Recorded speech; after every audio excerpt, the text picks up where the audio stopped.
Mental health is a significant and growing challenge for young people in the UK, and that's why I'm here with Bupa's Medical Director, Dr. Petra Simić, to find out what Bupa are doing to support young people in getting the diagnosis, treatment and ongoing support that they need.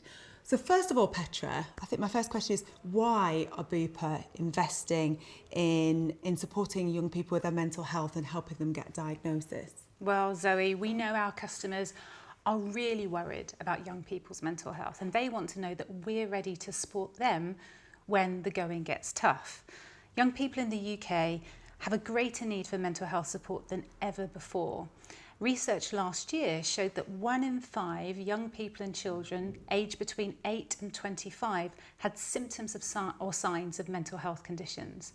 And we know that there's evidence to suggest that it's not just a young person and child issue, but actually for adults with mental health conditions, up to 50% of them were showing signs by the age of 14 and 75% by the age of 24.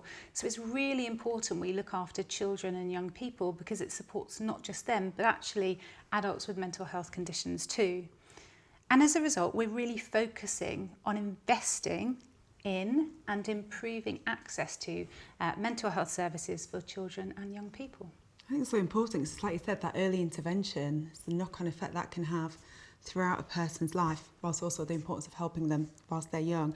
So what services and support do Bupa offer when it comes to young people's mental health? So we're really focusing on this year. We have done for a while, and we plan to going forward.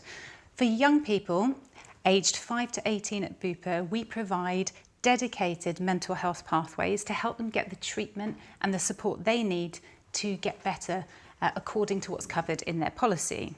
All of our new Bupa family health insurance policies cover mental health conditions, and Bupa cover more mental health conditions than any other health insurer in the UK. Most existing customers will find that they have cover for mental health conditions, but it does depend on your policy, so people do need to check their policy documents. All Bupa customers have access to the Family Mental Health Line.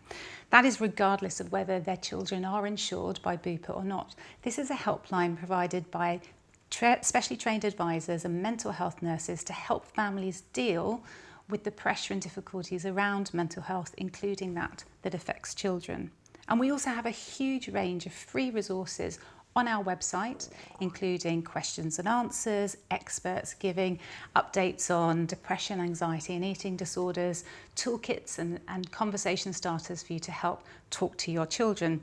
You can find this just by searching for Bupa's Young Person's Mental Health. So if you are a Bupa customer then, how do you go about getting the support, whether that's for a diagnosis or for treatment for your child, and what happens at each stage? Sure. So I think very importantly, and we talk about this a lot, talk to your child. The more you know about what they're going through, the easier it's going to be for you to take the next most appropriate step. That could well involve talking to their school. Children don't sit in isolation. School forms a big part of their life, so speaking to the school to find out what's going on. School often have some really amazing resources that might help you and your child in the initial stages.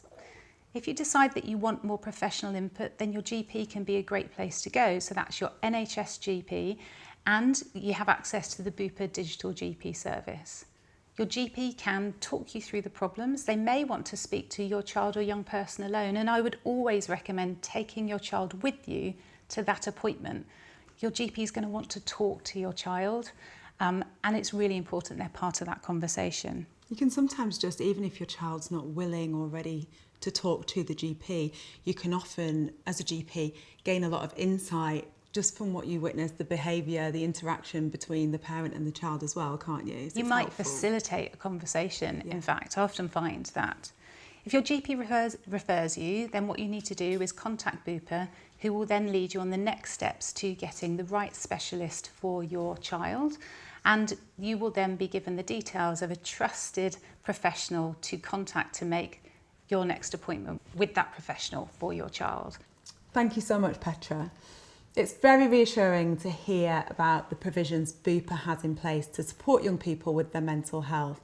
And it's exciting to know that there's more to come in the future, as it's so important for the well-being of young people and their families.